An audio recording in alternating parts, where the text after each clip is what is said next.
Hey, this is Al Angelo from A Plus Racing. I'm bringing you a video to get you in the front of the pack so you can win that trophy. Hey, it's the last day of school. The kids are trying to bribe me with donuts, and it's working.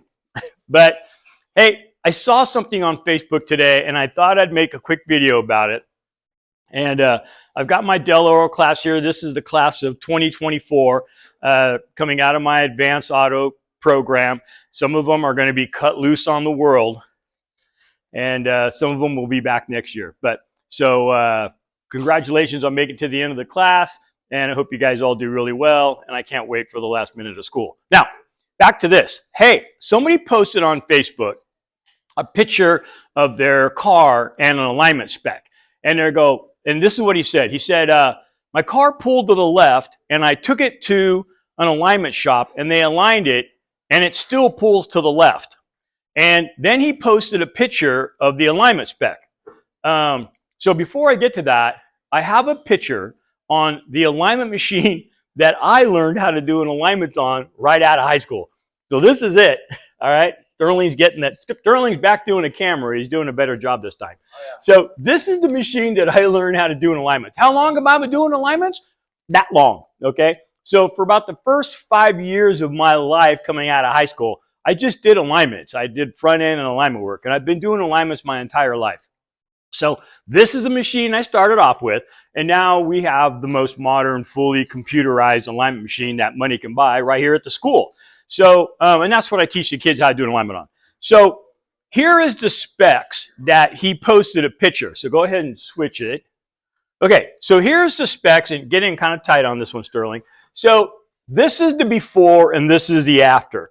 So one way you could tell right off the bat if the alignment is right is when everything is green. So now on today's alignment machines, we type in the year and the make and the model, and it already comes up with the specifications. Back in that other picture, this one, we had a book, and we had to look it up to see what the alignment specs are. So this is much easier now to know if we're in specs. So when you see red, that means it's not in specs. And obviously you can see down here, this is after they did the alignment, that it's all green bar. So it's supposed to be good. But the customer stated that the car still pulls to the left. So, and I saw people chiming in, oh, it's this, it's that, it's this, it's that. And I don't think that people fully understand the alignment angles, okay? So I want to go over that with you today so that you'll have a better understanding when you go to an alignment shop to get a car aligned, what you're looking at when they hand you this thing here that might as well be written in Hebrew, okay? So I'm gonna teach you that right now because you subscribe to my channel, all right? That's why I'm doing it. All right, and I've already set the whole thing up. So let me grab my bribery and let's go over to the board.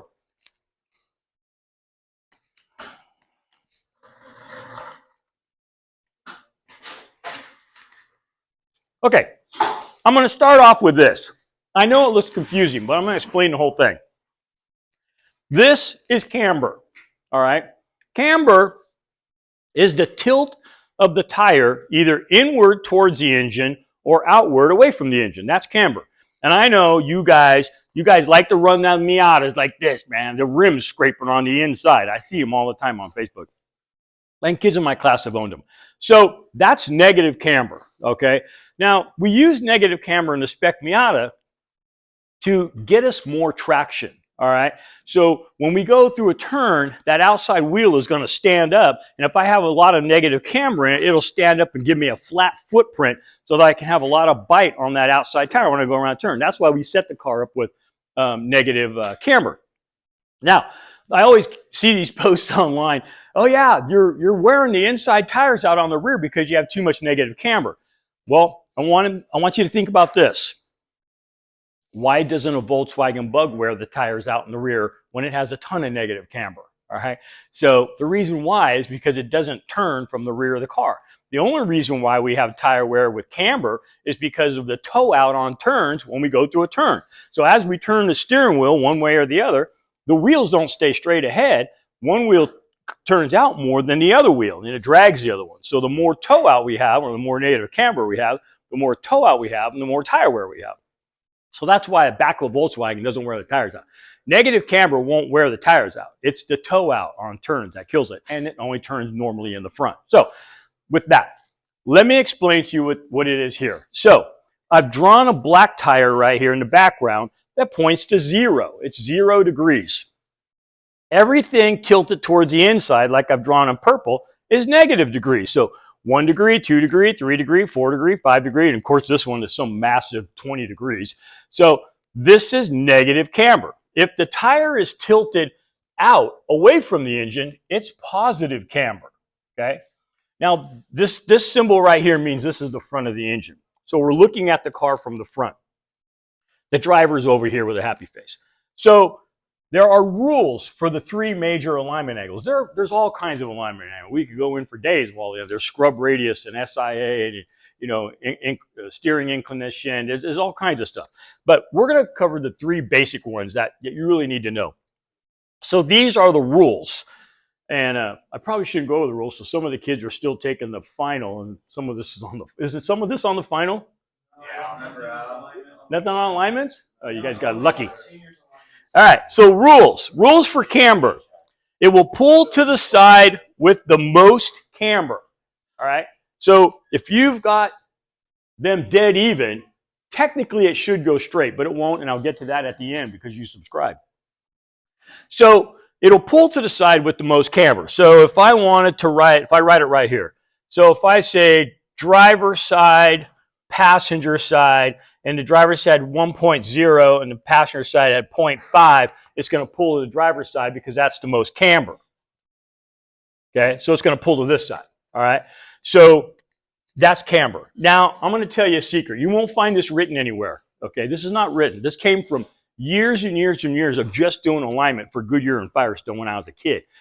I found that I saw tire wear starting at about 1.5 degrees, okay? If you kept everything under 1.5 degrees, it didn't really wear the tires out on camber. When we got more than about 1.5 degrees, either positive or negative, then it started wearing tires out. So that's kind of, you won't find that written anywhere. That just came from doing 20 alignments a day for a few years, okay? So I saw that.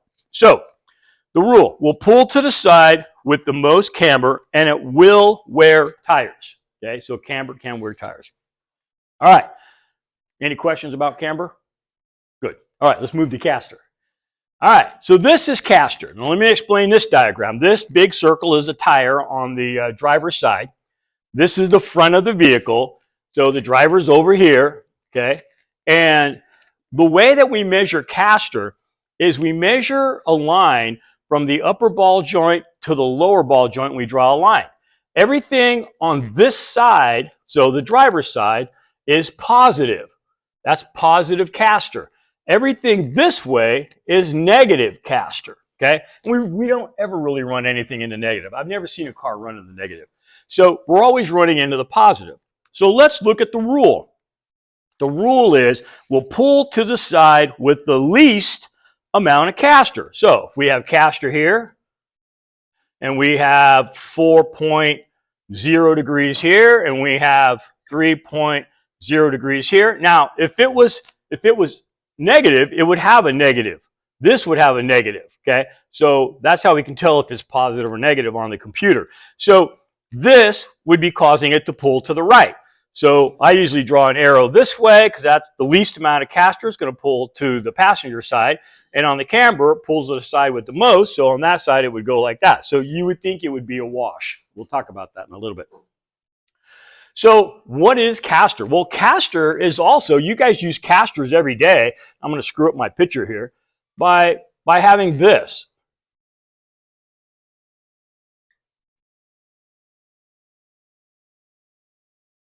That. On everything that rolls on the ground, the wheels are shaped like that because it's the caster. It makes it roll easier. It makes it able to roll over things. So caster is a handling angle. So if we look at the rule, it's going to pull to the side with the least amount of caster, but it will not wear tires, okay? So if I have a choice of splitting something, I like to split my casters, not my camber, if I have the time to do it. All right. Now, when I was in production line alignments, we just made it so car went straight, and that it didn't wear out tires. Okay, so, and a lot of times we could just manipulate the caster to get what I want out of it. Now, here's another trick about caster. We don't see it so much anymore. The more caster you put into it, the better it's going to handle. The problem is it's going to steer stiffer. But if we have power steering, you don't notice it. So back in my day in the 70s when I was doing alignment as a kid and somebody brought a Mustang in and it didn't have power steering, I didn't put a lot of caster in there because then you couldn't steer it. It was really stiff to steer. So the trick, if you don't have power steering, like some of our Spec Miatas, we delete the power steering, then I might run the caster a little bit lower on my Spec Miata, somewhere around 4 degrees. Not if I had power steering and it's a street car, I might run it to 5 degrees. And I've seen cars have 8 degrees of positive caster because they got power steering. Okay, so just keep in mind that it won't wear tires out. All right, the last one and the most critical one is tow. Okay, so we're looking at my diagram. I'm actually floating above the car and I'm looking down. So the steering wheel is right here and I'm looking down at the car. This is the front bumpers down here. So it's tow, and it's basically, if the tires are going down the road like this, it's towed in. If the tires are going down the road like this, it's towed out.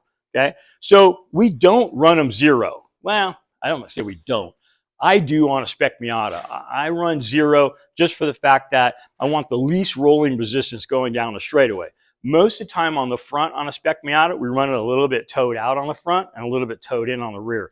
It makes the car feel more stable, especially for beginner racers. So if you're just starting out, you might want to, tow out maybe a 1/16 of an inch on the front, tow in about a 1/16 of an inch on the rear. Okay, so anyhow, so we want the tires, depending on its front wheel drive and rear wheel drive also, it'll be in the specifications on which way they want it. All right, but tow will eat the tires up. Eat them. Eat tires up. Okay, so I've seen cars that were towed out and that wears on the inside. I've seen them towed in and it wears on the outside. It'll eat the tires right off the car. Now, what tow will do, and you'll never find this written, this only came from me doing alignments as a kid every single day, is it'll hide a pull. So sometimes if I see a pull on camber and caster, but the vehicle is towed out quite a bit, it hides the pull. So on my initial test drive, I might have gone down the road, let go of the steering wheel, and the car went pretty straight. Then I get back to the alignment sheet and go, man, this thing should have really pulled, and it doesn't pull. Well, it was hidden by the tow, towed out. You tow it out, and it kind of feels a little squirrely. It feels really twitchy when you drive it when it has a lot of tow out. So setting up the tow according to what kind of car it is, that's the best move right there. So, and it's in the specifications. I did a past video on how to set the tow with a tape measure at home. So go back and look at that. You can actually set, almost every car has tow adjustments. Not all cars have camber and caster adjustments. So fortunately on the Miata, it's got camber caster on the front and it has camber tow on the rear also. So, I mean, camber caster tow on the front, camber and tow in the rear as well. So it's fully adjustable. We can fine tune that Miata because Mazda did us a great thing and it made all those adjustments for us. The other one it has on there that a lot of people don't look at too much, and I'm gonna go back over here, is it's called thrust angle. And it's on that spec, and we'll go back and look at that in a minute. So the thrust angle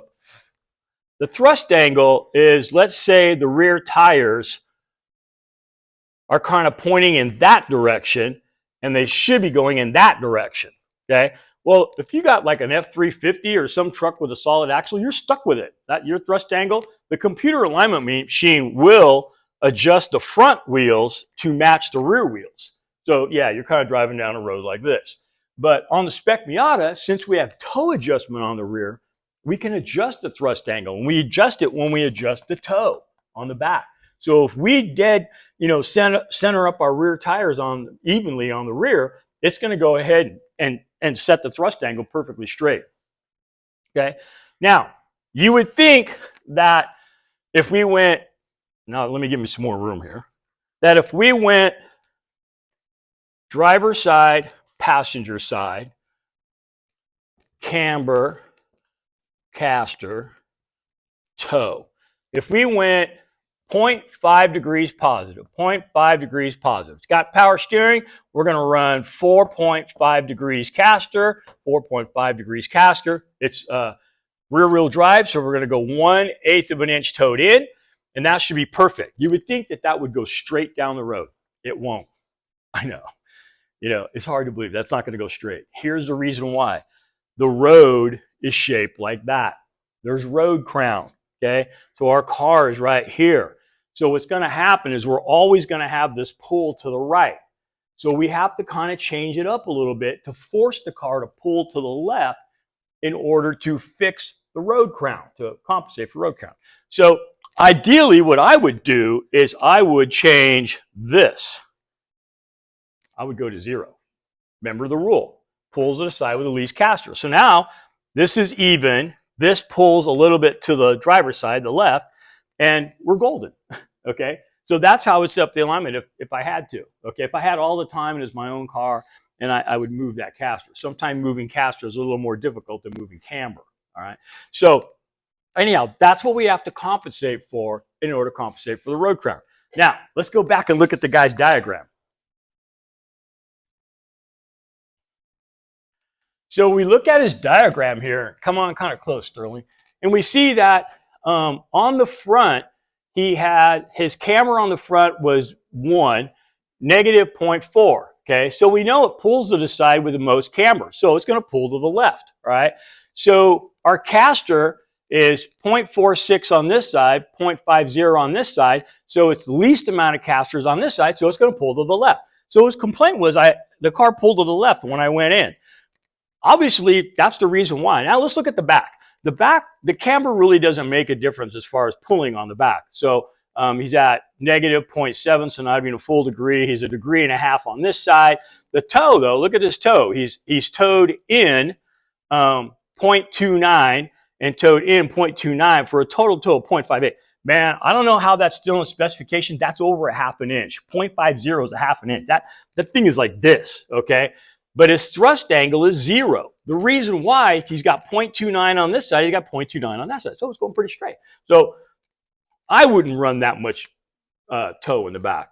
Okay, and on the front toe up here, he's got 30, so that's more than 1/4 inch towed in. He's towed in 16, that's 1/8 inch there. So a total toe of 0.48, which is about 1/2 inch, which is a lot. All right, let's see what they did when they got done. So here they are done. They fixed the camber up a little bit, so he's got 0.2 positive, 0.1 positive. That's pretty much zeroed out. On the caster they moved, he's got 4.7 and 4.6. And then on his toe, they moved it to 15, which is about 1/8 inch, to 15, a total here, a little more than 1/4 inch on the toe. So that's not too bad. And then on the rear, he's got -6, -8. He's got a toe of 13 of 14. Total toe is 27. That's kind of the maximum where I would have it. But look at his thrust angle is off by a slight bit because these aren't matched, which that's actually pretty good. I'd let that fly myself. So he's complaining that the vehicle pulls to the left. All right, this is what I would do.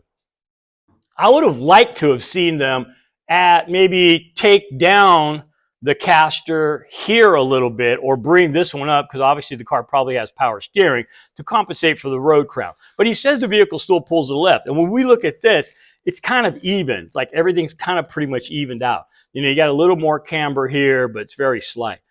I think it's the tires, okay? So anytime we start messing around with the alignment and stuff like that, sometimes the tires aren't happy. It's kind of like I wear these shoes and Sterling wears those, and if we wore the same size and we swapped, it wouldn't feel right to me, even though maybe they're the same size because his shoes are really cheap and mine are super expensive. But so here's what you do with that car. It's pulling to the left now, cross the 2 fronts, okay? So if it's still pulling to the left after alignment, cross the 2 fronts and see if the pull went away or if the pull moved to the right. And if it does, you know it's the tires. The alignment, yeah, it's not bad. I probably wouldn't have set it up like that. I would have set it up to, you know, actually, if I would have set this up, I'd have made it set up more pull to the left. It probably would have pulled to the left a little harder. Initially, it was too much. But anyhow, that's my alignment segment, all right?